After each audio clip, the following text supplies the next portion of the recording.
Everyone gets them, and it's the #1 consumer complaint in America today. Harassing phone solicitations are not only annoying, they're illegal, and the government can't stop them. But tonight, in a year-long, groundbreaking News 13 investigation, Larry Barker takes on illegal telemarketing and fights back.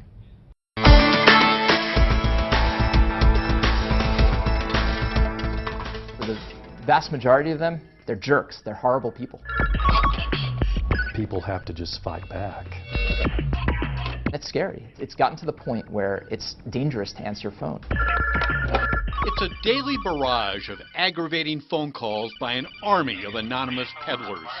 They're not only annoying, but billions of calls each year are illegal. These calls are for everything from hearing aids to discount cruises. Because of the flood of violations, the government cannot stop them all. So many brazenly defy the law with little fear of prosecution. Please hold while we transfer you to the cruise line for your free cruise. This advice will give you the peace of mind that you need. This is the call regarding your timeshare and your maintenance fees. Illegal practices, whether on a cell phone or landline, can include using pre-recorded sales calls, ignoring the do not call list, or using a phony caller ID. Janice Kopek is a staff attorney with the Federal Trade Commission. Each of the operations that we have shut down in recent years have been responsible for sending out billions of illegal calls. It's an epidemic. It is absolutely huge. Ethan Garr is an expert in illegal telemarketing practices. We traveled to his New Jersey computer science lab, Teltech. His team develops technology designed to battle intrusive calling. Telemarketers are making these calls not to annoy you, not to waste your time. They want to get to your money. They want to get your money. They want to get your identity. They want to hurt you because that's how they put money in their pockets. It's an awful way to make a living, in my opinion, but that's why they're doing it. However, consumers do have the right to fight back. If you are receiving deceptive telemarketing calls, you can take the offender to court and seek damages. So we embarked on a year-long investigation to take on the anonymous phone peddlers. We began by collecting the evidence. Step one, who are these guys? Do you know how the company got my number? I don't. Oh, I just would like to know how you got my number. Yeah, I wouldn't be able to help you there. I don't know. I can help you find health insurance. Why can't you just give me your phone number? I mean... Oh, because I don't even know the number. I'm just an inbound call center only. Like, I called you. I've never had anybody call me. That's not my job. What's your address in Orlando? Oh, I don't know the address. What's your name? My name is Alan. Alan. Alan Greenspan. Uh-huh. Now, did you want to continue? Because if not, I got to help old people that are dying right now. Our first illegal telemarketing call comes from a firm hawking insurance. It's a life insurance plan, and it is designed to cover all of your final expenses. The caller sets up a meeting with an Albuquerque insurance agent who said his company hired the telemarketer to find sales leads. The second telemarketer arranges an appointment to meet with traveling salesmen pitching timeshares. The problem is that the phone call that you made to me was unsolicited. You know, it was a robocall. You know what a robocall is? That I do not. The third robocall leads to this timeshare presentation at a local restaurant. I'm a reporter with KRQE TV and here in Albuquerque. You all called me. Okay.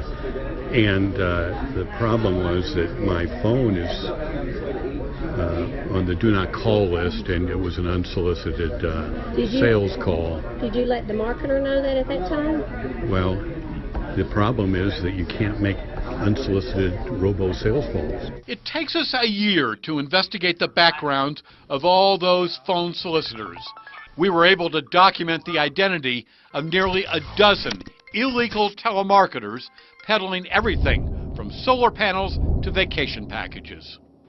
Our evidence included stacks of documents, audio recordings, and undercover video. It's time to fight back.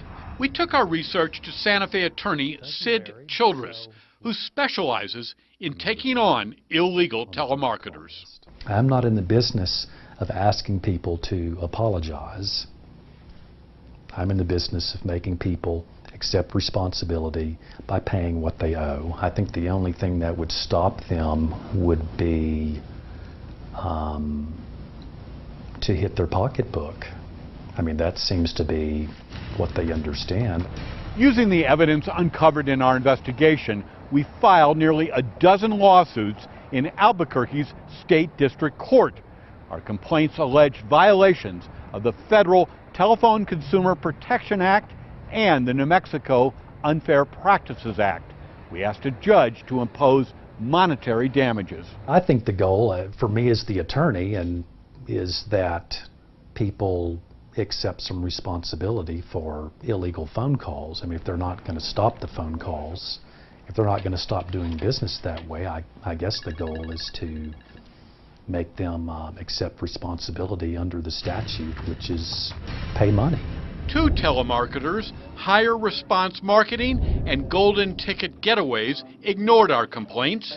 Judges in both cases ordered the out-of-state firms to each pay a $10,000 default judgment, which remains uncollected. 9 telemarketing firms have settled their cases out of court. 2 additional cases are still pending. Now, while some individual settlement amounts are confidential, to date, we have collected more than $50,000 from telemarketing firms engaged in abusive sales practices. What did these guys do that was wrong? They called you in the first place.